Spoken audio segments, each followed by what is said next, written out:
నీళ్లలో అన్యాయం, నిధుల దోపిడీ. కేసీఆర్ హయాంలో పాలమూరు రంగారెడ్డిలో భారీ అవినీతి. విచారణకు ఆదేశిస్తారన్న సమాచారంతో గోదావరి మీద చర్చ చేస్తున్నారు. బీఆర్ఎస్ను బతికించుకునేందుకు తెరపైకి నీటి సెంటిమెంట్. పాలమూరు రంగారెడ్డి ప్రాజెక్ట్, కృష్ణా జలాలపైన ప్రజాప్రతినిధులకు అవగాహన కార్యక్రమంలో ముఖ్యమంత్రి రేవంత్ రెడ్డి నిన్న ప్రజాభవన్లో చాలా పెద్ద మీటింగ్ జరిగింది. దాని తర్వాత రేవంత్ రెడ్డి ప్రెస్ మీట్ పెట్టిండు. సో ఆ ప్రెస్ మీట్లో ఆయన చెప్పిన అంశాలు ఏంటంటే, తీవ్రమైన అన్యాయం జరిగింది, దోపిడీకి పాల్పడ్డారు. ఆనాడు జగన్మోహన్ రెడ్డితో కొల్లుడైపోయి మొత్తం తెలంగాణ సంపదనంతా దోపిడీ చేశారు. ఏ పాలమూరు రంగారెడ్డి గురించి అయితే మాట్లాడుతున్నారో వీళ్ళు, అందులో భారీ ఎత్తున అవినీతి చేశారని రేవంత్ రెడ్డి అంటున్నాడు. ఏమంటున్నాడు? నీళ్ల విషయంలో కేసీఆర్, హరీష్ రావు రాష్ట్రానికి తీవ్ర అన్యాయం చేశారు. పాలమూరు రంగారెడ్డి ప్రాజెక్టు పైన అసెంబ్లీలో చర్చించి విచారణకు ఆదేశిస్తారన్న సమాచారం ఉప్పందడంతో పక్కన పెట్టి బనకచర్ల, నల్లమల సాగర్, గోదావరి ప్రాజెక్టుల మీద మాట్లాడుతున్నారు. అంటే ముందేమో పాలమూరు రంగారెడ్డి అన్నారు, దాని మీద విచారణకు ఆదేశిస్తారని, ఇప్పుడేమో గోదావరి మీద పడ్డారని రేవంత్ రెడ్డి చెప్తున్నాడు. నీళ్ల వెనకాల రాజకీయం ఉన్నది. ఎన్నికల్లో పార్టీ ఓడిపోతూ వస్తుండడంతో బీఆర్ఎస్ మనుగడ కష్టమవుతుందనే ఆ పార్టీ నేతలు జల వివాదాన్ని తీసుకొస్తున్నారు. కేసీఆర్, హరీష్ రావు అసత్యాలతో అపోహలు సృష్టిస్తున్నారు. ఆంధ్రప్రదేశ్కి రేవంత్ రెడ్డి సహకరిస్తున్నారన్న అపోహ ద్వారా పార్టీని బతికించాలి అని అబద్ధాలు చెబుతున్నారు. ముఖ్యమంత్రి రేవంత్ రెడ్డి నిన్న మాట్లాడింది. ఇక్కడ చూడండి, ఇంకా ఈయన ఆంధ్రజ్యోతిలో చాలా పెద్దగా రాశారు. ఉరేసినా తప్పులేదు ఆయన ఇచ్చిన స్టేట్మెంట్ ఇది. కేసీఆర్, హరీష్ రావు సంతకం చేసి నీళ్లు వదులుకున్నారు. కిరణ్ కుమార్ రెడ్డి నీటి లెక్కలకు వీళ్ళు తలూపారు. గల్ఫ్లో అయితే జనం రాళ్లతో కొట్టి చంపేవారు. ప్రజాస్వామ్య దేశం కాబట్టి కసబ్లాగా కేసీఆర్పై విచారించి నిర్ణయం తీసుకుంటాం. జూరాల నుంచి తోడితే చంద్రబాబు, జగన్ లబోదిబో. పంపులు, లిఫ్టులతో కేసీఆర్ ఇంట్లో కనక వర్షం కురిసింది. పాలమూరు రంగారెడ్డి పైన విచారణకు ఆదేశిస్తాం. ఆ సంగతి తెలిసే గోదావరి మీద కేసీఆర్ రచ్చ చేస్తుండు. మామ అల్లుండ్లవి 24 క్యారెట్ల అబద్ధాలు ముఖ్యమంత్రి. సో ఇట్లా నిన్న ఆయన మాట్లాడినటువంటి మాటలు అన్ని పేపర్స్లో ప్రధానంగా హైలైట్ అవుతున్నాయి. కేంద్రం వద్ద ఎపెక్స్ కౌన్సిల్ సమావేశంలో కృష్ణానదిలో నీటి కేటాయింపుల పత్రంపై ఆనాడు కేసీఆర్ చేసిన సంతకంతో తెలంగాణకు శాశ్వత అన్యాయం జరిగిందని ముఖ్యమంత్రి రేవంత్ రెడ్డి విమర్శించారు. కేసీఆర్, హరీష్ రావులు తెలంగాణను అచేతనావస్థలోకి నెట్టేసి ఆంధ్రప్రదేశ్ వారిని బలవంతుల్ని చేశారు. ప్రజాభవన్లో గురువారం పాలమూరు రంగారెడ్డి ప్రాజెక్టు, కృష్ణా జలాలపైన ప్రజాప్రతినిధులకు అవగాహన కల్పించే కార్యక్రమంలో ఆయన మాట్లాడారు. ఎందుకంటే ఇప్పుడు అసెంబ్లీలో దాని మీద డిస్కషన్ ఉంది కదా. సో ముందుగా వాళ్ళ ఎమ్మెల్యేలకు చెప్పినట్ట, కృష్ణా నీటికి తెలంగాణలో తలా అయిన జూరాల వద్ద వదిలేసి తోకలాంటి శ్రీశైలం దగ్గర నీటిని తీసుకునేలా ఆనాడు బీఆర్ఎస్ పాలకులు పాలమూరు రంగారెడ్డి ప్రాజెక్టును డిజైన్ చేయడంతో నీటి విషయంలో అన్యాయం, నిధుల దోపిడీ జరిగింది. తల దగ్గర ఒడిసి పట్టుకుంటే ఆంధ్రప్రదేశ్కి చుక్క నీరు కూడా వెళ్లే అవకాశం ఉండేది కాదు. వచ్చినవి వచ్చినట్లు తీసుకుంటే జగన్, చంద్రబాబు ఎవరికి చెప్పుకునేవారు? తెలంగాణ గడ్డపైకి వచ్చి ఆపేవారా? మనం చెంబుడు నీళ్లు తీసుకునే లోపు ఆంధ్రప్రదేశ్ బిందెలకు బిందెలు తీసుకునే అవకాశం ఇచ్చారు. పాలమూరు రంగారెడ్డిలో భారీ అవినీతి జరిగిందని జూరాల నుంచి మారడంతో ప్రాజెక్టు అంచనాలు పెరిగినాయి తప్ప రాష్ట్రానికి ఎలాంటి ప్రయోజనం కలగలేదని తెలిపారు. పాలమూరు రంగారెడ్డి ఎత్తిపోతల ప్రాజెక్టును జూరాల నుంచి శ్రీశైలానికి మార్చినప్పుడు మంత్రిమండలి అనుమతి తీసుకోలే. ప్రాజెక్టు కట్టే స్థలం పేరు మారింది, అంచనాలు మారినాయి. ఇక్కడే భారీ అవినీతికి పునాదులు పడ్డాయి. వేల కోట్లు కమిషన్లు ఎవరింటికి వెళ్ళాయని ప్రశ్నించారు. గత 25 ఏళ్లుగా కేసీఆర్, హరీష్ రావు, కేటీఆర్ అబద్ధాలతో బతుకుతున్నారు. బీఆర్ఎస్ను బతికించుకునేందుకు నీటి సెంటిమెంట్ను ముందుకు తీసుకొస్తున్నారు. తాము బీఆర్ఎస్ హయాంలో జరిగిన అన్యాయాన్ని, పొరపాట్లను సరిదిద్దుకుంటూ ముందుకు వెళ్తున్నాం. శాసనసభలో బలమైన వాదన వినిపిద్దాం. ఎవరిని కించపరచవద్దు. శాసనసభ సమావేశాలకు కాంగ్రెస్ ఎమ్మెల్యేలు గైర్హాజరు కావద్దని 100% అంటే 100కు 100% అందరూ హాజరు కావాలని ఆయన స్పష్టం చేసిండట. కేంద్రం వద్ద జరిగిన హైపవర్ కమిటీ సమావేశంలో తెలంగాణ ముఖ్యమంత్రిగా కేసీఆర్, నీటిపారుదల శాఖ మంత్రిగా హరీష్ రావు తెలంగాణకు 34% అంటే 299 టీఎంసీలు, ఆంధ్రప్రదేశ్కి 66% 512 టీఎంసీల వాటాకు అంగీకరిస్తూ ఒప్పందం చేసుకున్నారు. ట్రిబ్యునల్ కేటాయింపులు చేసే వరకు ఇదే విధంగా వాడుకుంటామంటూ 2020లో సంతకాలు చేశారు. ఆ విధంగా శాశ్వతంగా తెలంగాణకు నష్టం చేశారు. ఆంధ్రప్రదేశ్ 512 టీఎంసీలు వాడుకునేందుకు శాశ్వత హక్కు కల్పించారు. 21 ఏళ్లు గడుస్తున్నా నీటి కేటాయింపులపైన తీర్పు రాలే. ఎన్నేళ్లకు వస్తుందో తెలియదు. తీర్పు వచ్చే వరకు కొనసాగిస్తామని చెప్పడంతో ఆంధ్రప్రదేశ్కి అలుసుగా మారింది. అంతర్జాతీయ జల విధానం ప్రకారం, పరివాహక ప్రాంత ప్రకారం నదీ జలాల కేటాయింపు చేయాలి. ఈ లెక్కన తెలంగాణకు 71%, ఏపీకి 29% కేటాయింపులు ఉండాలి. ఆ ప్రకారం తెలంగాణకు 555 టీఎంసీలు కావాలని అప్పట్లో వాదించలేదు. కృష్ణానదిలో నీటి లభ్యత 1005 టీఎంసీలని చెప్పినందున తెలంగాణకు 763 టీఎంసీలు, ఏపీకి 287 టీఎంసీలు ఇవ్వాలని మేము స్పష్టం చేశాం. ఈ దెబ్బతో ఏపీ ఉక్కిరిబిక్కిరైంది. ఏపీ ప్రతిపక్ష నేత జగన్ ఇటీవల చంద్రబాబుకు లేఖ రాసి తెలంగాణ సమర్థంగా వాదన వినిపిస్తోంది, ఏపీ సరిగ్గా ఎదుర్కోవడం లేదని చెప్పారు. తెలంగాణ హక్కులు సాధించుకోకుండా కిరణ్ కుమార్ రెడ్డి తయారు చేసిన పేపర్పై కేసీఆర్, హరీష్ రావు సంతకాలు పెట్టారు. సో ఇట్లా ఆయన అన్ని ప్రాజెక్ట్స్ మీద ఒక డీటెయిల్డ్ ఎక్స్ప్లెనేషన్ ఇవ్వడం జరిగింది. అందులో భాగంగా ఆయన ప్రధానంగా అన్యాయం జరిగింది అంటున్నాడు. 100% అన్యాయం జరిగింది. ఇప్పుడు ఇది ఒక్కటే కాదు, ఈయన అటెండ్ అయ్యి సంతకం పెట్టింది కూడా ఫస్ట్ అపెక్స్ కౌన్సిల్ మీటింగ్కి కేసీఆర్ అటెండే కాలే. ఫస్ట్ అటెండ్ కాకుండా ఏమన్నాడంటే ఎందుకు పోలేదనంటే నాకు చాలా బిజీగా ఉన్నాను అన్నాడు. తర్వాత అపెక్స్ కౌన్సిల్ మీటింగ్లో వ్యవహారం అంతా జరిగింది కూడా వాస్తవమే. ఆయన అధికారం కోల్పోయి దాదాపు ఎన్ని నెలలు అవుతుంది, 24 నెలలు, 2 ఏళ్ళు అయిపోయింది. ఆంధ్రప్రదేశ్కి మొత్తం దారాదత్తం చేసేసిన మాట వాస్తవము. మీకు ఎగ్జాంపుల్స్ కాదు, వీడియోలు ఉన్నాయి. కృష్ణాది ఒక పక్క అయితే గోదావరికి సంబంధించిన వీడియోలు ఉన్నాయి.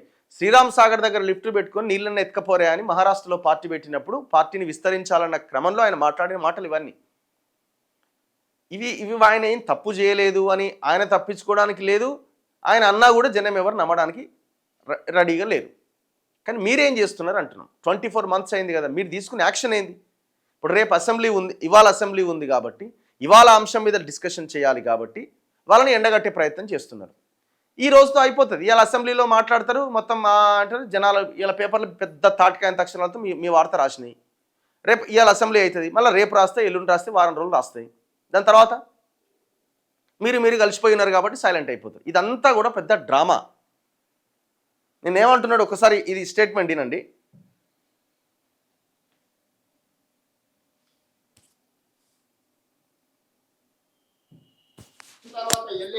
కిరణ్ కుమార్ రెడ్డి తయారు చేసిన పేపర్ మీద కేసీఆర్, హరీష్ రావు గారు ఇద్దరు కలిసి సంతకం పెట్టేస్తే ఆ కిరణ్ కుమార్ రెడ్డి కంటే వీళ్ళు ఎక్కువ దుర్మార్గులు కదా. కాళోజీ చెప్పిండు కదా, పక్కోడు చేస్తాం అని పొలిమేరలు అవతల తడతాం, వీడియో అయితే ఇక్కడ పాత్ర వేస్తాం అనేది చెప్పిండు కదా.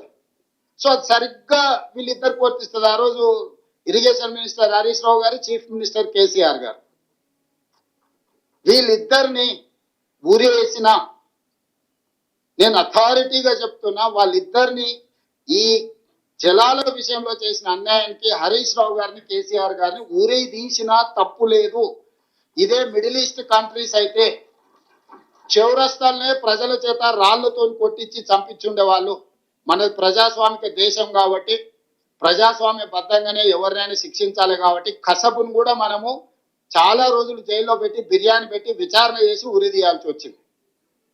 అందరు కళ్ళ ముందల AK-47 పెట్టి చాలా మందిని కాల్ చేసిన కసబ్ కూడా మనం ప్రజాస్వామిక బద్ధంగా విచారణ చేసి అతనికి న్యాయవాదులను పెట్టుకునే అవకాశం ఇచ్చి అతని తరఫున కూడా వాదనలు విన్న తర్వాతనే జడ్జిమెంట్ రాయాల్సి వచ్చింది. ఇక కసబ్కే అన్ని వసతులు ఉంటాయి, కేసీఆర్కి ఎన్ని ఉంటాయి మీకు తెలుసు కదా. అందులో సంపాదించిన సొమ్ముంది ఎవరినైనా తెచ్చుకోగలుగుతారు న్యాయవాదులను. తెలంగాణ రాష్ట్రం వచ్చిన తర్వాత వెళ్ళి కిరణ్ కుమార్ రెడ్డి తయారు చేసిన పేపర్ మీద కేసీఆర్, హరీష్ రావు గారు ఇద్దరు కలిసి సంతకం పెట్టేస్తే ఆ కిరణ్ కుమార్ రెడ్డి కంటే వీళ్ళు ఎక్కువ దుర్మార్గులు కదా. కాళోజీ చెప్పిండు కదా, పక్కోడు చేస్తాం అని పొలిమేరలు అవతల తడతాం, వీడియో అయితే ఇక్కడ పాత్ర వేస్తాం అనేది చెప్పిండు కదా.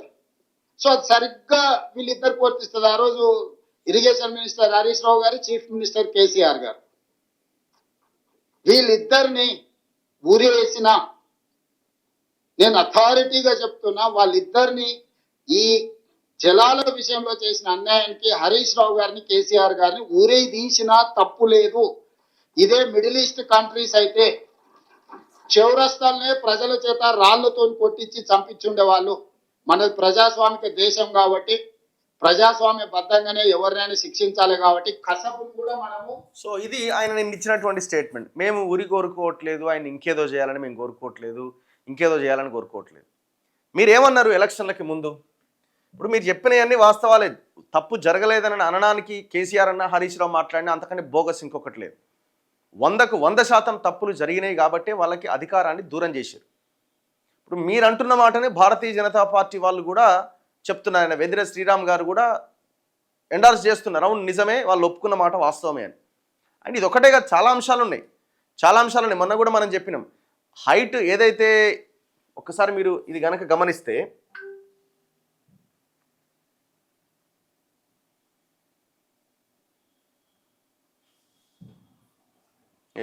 ఇది యాక్చువల్గా పాలమూరు రంగారెడ్డి ఎత్తిపోతల పథకంలో మెగా కుట్ర అని. శ్రీశైలం జలాశయం ఇది 821 అడుగుల దగ్గర ఈ పాలమూరు రంగారెడ్డి ఎత్తిపోతల పథకం డిజైన్ స్టార్ట్ చేసిన నానాడు కేసీఆర్. యాక్చువల్గా ముందు అది 801 అడుగుల దగ్గర ఉండే, అంటే కింద నుంచి, అంటే డెడ్ స్టోరేజ్లో నీళ్లున్నా కూడా తీసుకోవడానికి అవకాశం ఉండే.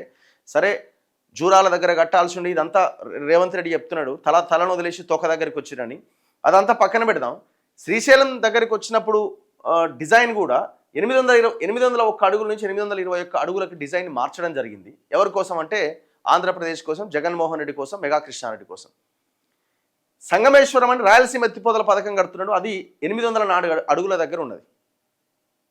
ఇప్పటికే వాళ్ళు పోతిరెడ్డిపాడు సామర్థ్యం పెంచుకున్నారు, 841 అడుగుల దగ్గర ఈ కాలువలు ఉన్నాయి. సో వచ్చిన నీళ్లు వచ్చినట్టుగా ఆ కాలువల ద్వారా తీసుకెళ్లే ప్రయత్నం ఒకవైపున జరుగుతున్నది. డెడ్ స్టోరేజ్లో ఉన్న నీళ్లు 804 అడుగుల వద్ద ఉన్న సంగమేశ్వరం ద్వారా ఎత్తిపోసుకునే లిఫ్ట్ ఇక్కడ పెట్టుకున్నారు వాళ్ళు. ఇంకా మనకు నీళ్ళు ఎక్కడి? మనం పెట్టుకునే 821 అడుగుల దగ్గర 840 వరకు వాళ్ళే తీసుకున్నారు. 821 అడుగుల దగ్గర మనం ఈ లిఫ్ట్, అక్కడి నుంచి మనం లిఫ్ట్ చేస్తే అసలు నీళ్ళు ఉండాలి కదా. ఇక్కడ కింద ఈయన ఆల్రెడీ ప్రాజెక్ట్ ఇది కట్టేసింది సంగమేశ్వరం, కేసీఆర్ సహకారంతోనే మెగా కృష్ణారెడ్డి దీనికి ఏంది ఆయన కాంట్రాక్టర్. ఇదంతా ప్రగతి భవన్లో ఈ వ్యవహారం అంతా నడిచింది, కేసీఆర్ ఆయన అటాచ్ చేసిండు. ఇప్పుడు 804 అడుగుల దగ్గర ఇది కడుతున్నప్పుడు ఈ నీళ్ళని కింద నుంచి కిందకే తోడుతుండే, పడ్డట్టుగానే. ఇక నువ్వు 821 అడుగుల దగ్గర నువ్వు ఉంటే దాన్ని నువ్వు ఎప్పుడు లిఫ్ట్ చేసుకోవాలా? భారీగా వరదలు వచ్చినప్పుడు తప్ప మనకు అవకాశమే లేదు. ఇది జరిగినటువంటి కుట్ర మనం గతంలో కూడా చెప్పడం జరిగింది. రేవంత్ రెడ్డి మాట్లాడినంత కరెక్టే, ఎవరు కాదనట్లేదు, బాగానే చెప్పారు. కానీ యాక్షన్ ఏది? ఇప్పుడు ఏమంటుండు, ఉరి తీసినా తప్పులేదంటుండు. కానీ మీరు ఏం మాట్లాడిరు మొన్న? మీరు మొన్న ఇచ్చిన స్టేట్మెంట్ ఏంది? మేమేమంటున్నాం అంటే ఇదంతా ఒక పెద్ద డ్రామా. ఇది ఇవాళ అసెంబ్లీ ఉంది కాబట్టి, ఇవాళ అంశం మీద చర్చ జరుగుతుంది కాబట్టి, రాష్ట్రంలో అంశం మీద చర్చ జరుగుతుంది కాబట్టి వాళ్ళు చేసిన తప్పుల్ని ఎత్తి చూపాలి. అది ఓన్లీ ప్రజల్లోకి ఆ విషయం వెళ్ళడానికి, మీడియాలో రావడానికి, కొంత వీళ్ళకి ప్రజల వైపు నుంచి అవును వాళ్ళు తప్పు చేశారు, రేవంత్ రెడ్డి చెప్తుంది కరెక్ట్ అని అనుకోవడానికి మాత్రమే. అది యాక్షన్ కావాలి కదా. ఇప్పుడు దాంట్లో అవినీతి జరిగింది అంటారు. ఆ అవినీతి జరిగితే ఆ అవినీతి సొమ్ము ఎక్కడ పోయింది? భూములలో పెట్టిరా, ఇంకే దగ్గరైనా పెట్టిరా? దాని మీద ఎంక్వైరీ ఏమైంది? ఒక్కసారి చూడండి.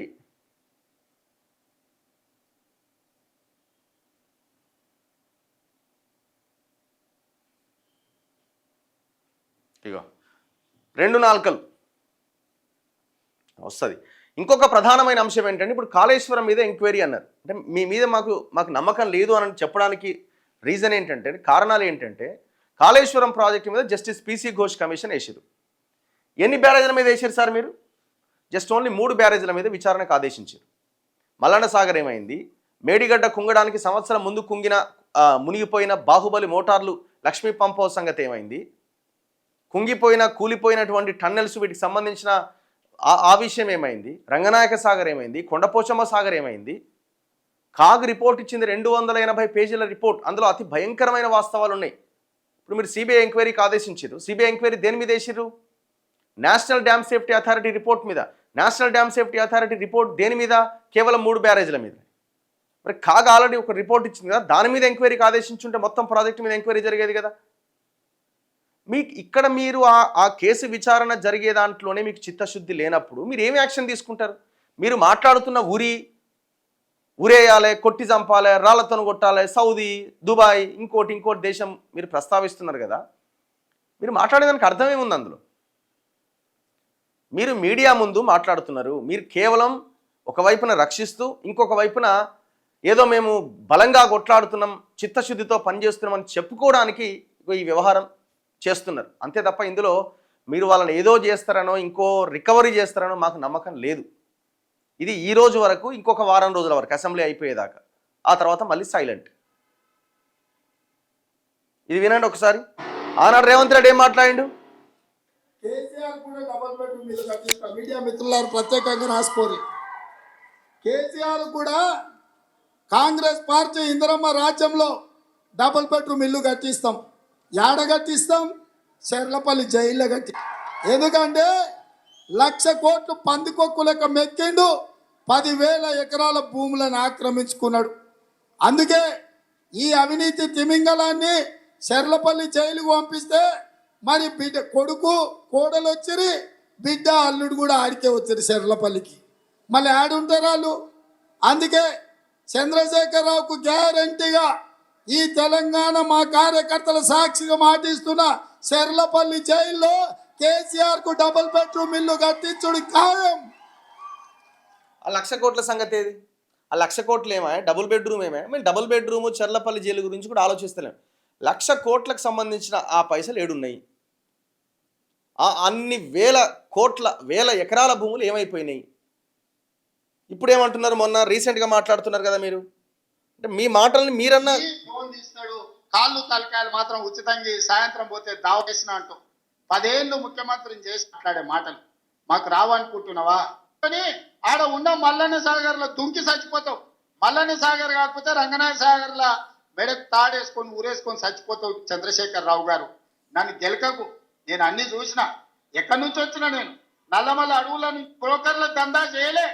నష్టపరిహారం ఇచ్చి నేను పిలిచి పోలేపల్లి భూమి తీసుకున్నాం. ఆడకు జూనియర్ కాలేజ్ ఒక ఎడ్యుకేషన్ హబ్, వ్యాపారం పెంచుతుంది. అంటుదం వస్తే అయ్యపే చెప్పి మంత్రి అయినోని కాదు, ఊరు తాడేసుకొని ఊరేసుకొని చచ్చిపోతలేదు. మర్యాద ఉండదని ఇవన్నీ విషయాలు మేము మాట్లాడతలేదు. సాధించిన అంటాం. నేను ఆడ ఫ్యూచర్ సిటీ కడుతున్నాను, ఉచితంగా సాయంత్రం పోతే శివకుమార్ రెడ్డి మన ఇళ్ళలో. సో ఆయన తర్వాత మాట్లాడింది ఏంటి దాంట్లో అంటే, ఇప్పుడు అరెస్ట్ చేసి ఏం చేస్తాం, ఆడ దండగా తిండి దండగా ఈ లెక్కన మాట్లాడుకుంటూ వచ్చింది.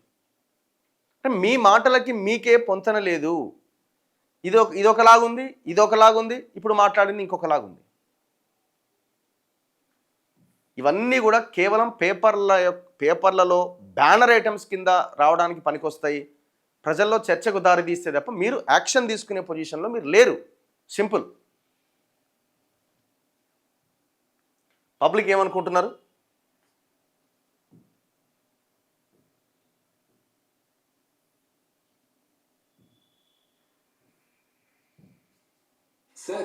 అరే రే యాడ్స్తో వచ్చింది లొల్లి. గుడ్ మార్నింగ్ రగన్న, వెరీ గుడ్ మార్నింగ్. కేసీఆర్ పూర్వీకులు ఆంధ్ర వెలమల అతను సెంటిమెంట్తోనే ముఖ్యమంత్రి అయ్యిండు. అతనికి ఆంధ్ర వాళ్ళ మీద ప్రేమ తగ్గది. వ్యాపారాలు, కాంట్రాక్టులు, కమిషన్లు మొత్తం ఆంధ్ర వాళ్ళకే. 15 నిమిషాల నుంచి అసలు ఏం చెప్పాలనుకుంటున్నావు? రేవంత్ రెడ్డి తప్పు లేదని చెప్పడమేనా నీ ఉద్దేశం? ఎవడు చెప్పిండు రేవంత్ రెడ్డి తప్పు లేదని? రేవంత్ రెడ్డి, కేసీఆర్ ఇద్దరు ఒకటే అని చెప్తున్నావు. అర్థం కావట్లేదా? లేకపోతే 31st ఇంకా అయిపోలేదా? 31st అయిపోయి 2 రోజులు అవుతుంది బ్రదర్, మేల్కోండి. ఉచిత పథకాలను ఇవ్వదు, ప్రజలు సోమరిపోతులు అవుతున్నారు.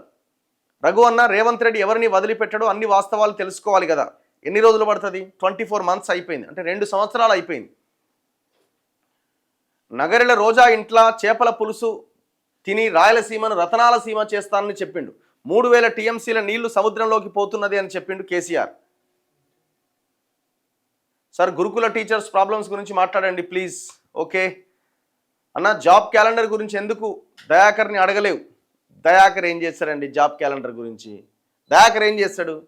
రేవంత్ రెడ్డిని అడగాల, పోయి ఆడ రేవంత్ రెడ్డి ఇంటి దగ్గర ధర్నాలు చేయాలా, కొట్లాడాలా, మూమెంట్ స్టార్ట్ చేయాలా? దయాకర్ ఏం చేస్తాడు?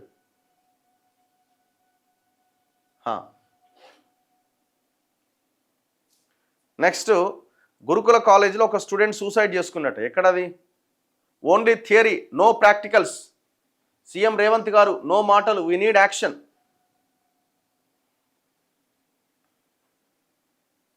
చలో,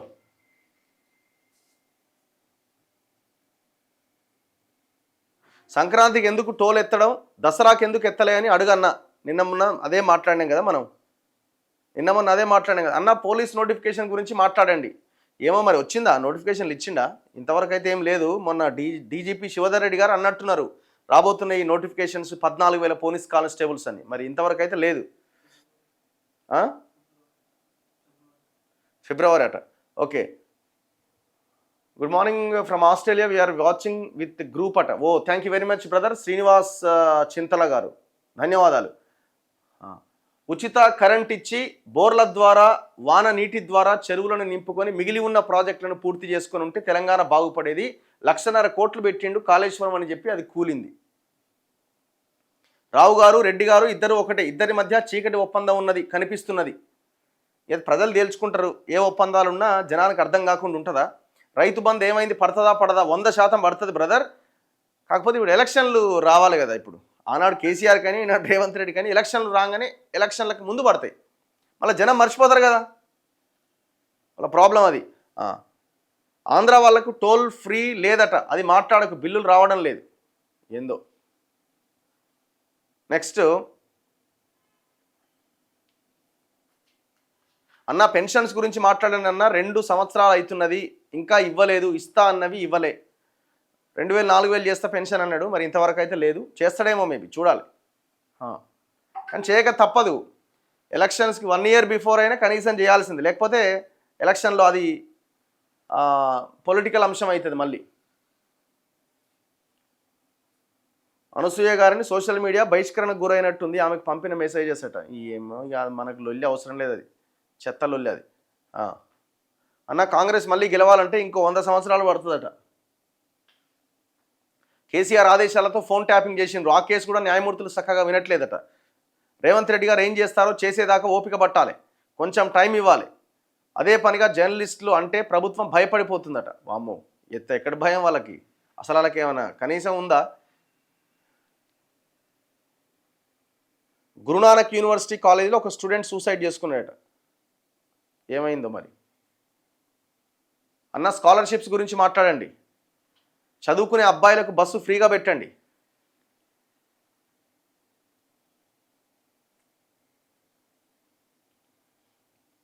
అన్న దొరలకు నీకు ఏం తేడా ఉన్నది, ప్రశ్నిస్తే తాగినవని అంటున్నావు.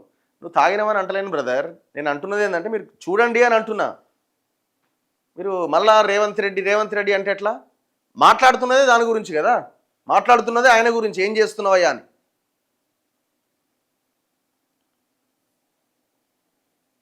అన్న నమస్తే, మన సీఎం గారికి అతని కుర్చీ కాపాడుకోవడానికి సమయం లేదట, అంత సినిమా ఏం లేదట. ఇప్పుడు రేవంత్ రెడ్డి కాకుండా ఇంకెవరున్నారాడ? ఆయన కుర్చీకి వచ్చిన ఇబ్బంది ఏం లేదు, ఆయన కుర్చీకి నష్టం ఏం లేదు. మీరు నక్సల్ టీంలో జాయిన్ అవ్వండి. గుడ్ మార్నింగ్ గంజి రఘు అన్న గారు, మీరు రండి, ఇద్దరం కలిసిపోదాం. నువ్వు కూడా వస్తే ఇద్దరం కలిసిపోదాం. కేసీఆర్ మరియు కేటీఆర్ అరెస్ట్ చేస్తే సింపతి కోసం చూస్తున్నారు బీఆర్ఎస్ పార్టీ వాళ్ళు. సింపతి ఎక్కడదండి వాళ్ళకి? సింపతి ఎక్కడిది? ఫస్ట్ జైలుకి పంపాలి. కొత్త వికలాంగుల పెన్షన్ అప్లై చేసి చాలా రోజులైందట, సో ఇంతవరకు వాళ్ళకు వస్తలేదట. అన్న బెల్ట్ షాప్ కోసం మాట్లాడండి. జనవరి వరకు 6 DAలు పెండింగ్లో ఉన్నది, దేశంలో ఎక్కడా లేదట, తెలంగాణలోనే ఉంటుంది. మరి 6 DAలు పెండింగ్లో ఉన్నాయట. పట్టాదారు పాసు పుస్తకాలు రావట్లేదు, చాలా ఇబ్బందిగా ఉంది. రాయలసీమ లిఫ్ట్ ఇరిగేషన్ కట్టడానికి మట్టి తోలింది మన తెలంగాణ నుంచే 100%. అది ముందు నుంచి చెప్తున్నా కదా నేను. మన తొలి వెలుగు బీఆర్ఎస్ వాళ్ళని కూడా ఇంటర్వ్యూ చేయాలి, మీడియా ప్రతిపక్షం వాళ్ళని కూడా ఇంటర్వ్యూ చేయాలి, కేవలం అధికార పక్షం వాళ్ళనే కాకుండా 100% చేస్తాం. వాళ్ళు ఇస్తామంటే ఎందుకు చేయం? కేటీఆర్ని కూడా అడిగిన ఇంటర్వ్యూ కావాలండి అని వారితో చెప్పి పంపిన, నో. కవితను కూడా అడిగిన, నో. సో కొంతమంది టచ్లో ఉన్న టీఆర్ఎస్ వాళ్ళు మన ఇంటర్వ్యూలు వస్తున్నారు, చేస్తున్నాం కూడా. ఈ ఛానల్ ఇంకా ప్రజల్లోకి వెళ్ళాలి. ఓకే అన్న, టీసీ ఇవ్వట్లేదట. Revanth best CM. KCR Revanth Reddy 2 PRC గురించి మాట్లాడండి. సీఎంని క్వశ్చన్ చేస్తే ఈ బూతులు ఎందుకే బాబు. అన్న ఖమ్మంలో ఒక వెలమ అమ్మాయి బీసీగా డిక్లేర్ చేసి సర్పంచ్కు పోటీకి అనుమతించారట. ఇది ఎలా సాధ్యం? ఎట్లా సాధ్యమైంది? మీరు కేసు వేస్తే ఆధారాలు పెడితే ఆమె పదవి పోవడానికి అవకాశం ఉంటుంది. వాళ్ళిద్దరూ కలిసే ఉంటారు, మనం ఇక్కడ వాళ్ళ గురించి కొట్టుకోవద్దు, అంతే కదా. మరి లీడర్లు అంతా ఒకటే దగ్గర ఉంటారండి. మన తెలంగాణలో అయితే ఇంకా దారుణంగా ఉన్నది ఆ పరిస్థితి. మా నాగారం మున్సిపాలిటీలో 7,000 ఓట్లు ఉన్నాయి, ఒకటే డివిజన్ చేసిర్రు. ఓల్డ్ సిటీలో 15,000 ఒక డివిజన్ చేసిర్రు, రఘుబాయ్. సో దీని మీద చర్చ నడుస్తున్నది. చాలామంది కంప్లైంట్ చేస్తున్నారు, ఆ జిహెచ్ఎంసీ ఆఫీస్కి వెళ్తున్నారు, రకరకాలుగా. మరి అది తుది నోటిఫికేషన్లో ఏ రకంగా చేంజ్ చేస్తారనేది చూడాలి. అన్న అవుట్సోర్సింగ్ ఉద్యోగుల జీతాలు మళ్ళీ 2 నెలల నుంచి ఆగినాయట, ఎవరూ పట్టించుకోవట్లే. దారుణం. మావోయిస్టు దేవ అరెస్ట్ అట, ఆ వార్తున్నది ఈనాడు పేపర్లో, చదువుదాం. నిన్న ఇంటర్వ్యూలో రఘునందన్ రావు గారు 90% మంది రాజకీయ నాయకులు మంచి వాళ్ళే అన్నారు. మరి తెలంగాణకు ఇన్ని లక్షల కోట్లు ఎట్లా అయింది? సమస్య అదే కదా, మేము అంటున్నది కూడా అదే. మంచి వాళ్ళు ఎక్కడ ఉన్నారు ఇందులో? ఇక్కడ అంటే ఎంతో కొంత మంచి చేద్దామని వచ్చిన వాళ్ళు కూడా పొల్యూట్ అయిపోతున్నారు, సిస్టమ్ ఫాలో అవ్వాలి కాబట్టి. పైసలు లేకుండా ఎలక్షన్ ఉందా? అయ్యాలి ఎమ్మెల్యేగా పోటీ చేయాలంటే మినిమం ఒక 50 కోట్లు కావాలా, తక్కువలో తక్కువ 50 కోట్లు మినిమం, తక్కువలో తక్కువ 50 కోట్లు కావాలి. ముందే లెక్కలు వేసుకుంటున్నారు. 2 లక్షల ఓట్లు ఉన్నాయంటే 1,50,000 మంది కన్నా 2,000 ఇవ్వాలి. 1,50,000 ఇంటూ 2,000 ఎంత అవుతుంది? ఆ లెక్క. మళ్ళీ తాగుడు తిరుగుడు ఇదంతా కథ ఉంటుంది కదా, మొత్తం అంతా కలిసి లెక్కలేసి ఎలక్షన్లలో దిగుతున్నారు. పైసలు ఉన్నోడిదే అంతే, ఇక పైసలు లేనోడు ఇక ఎలక్షన్లలో ప్రజలకు మంచి చేద్దామన్న ఆలోచన ఉన్నా కూడా పోటీ చేయడం కష్టం. అట్లా తయారైపోయింది సిస్టమ్.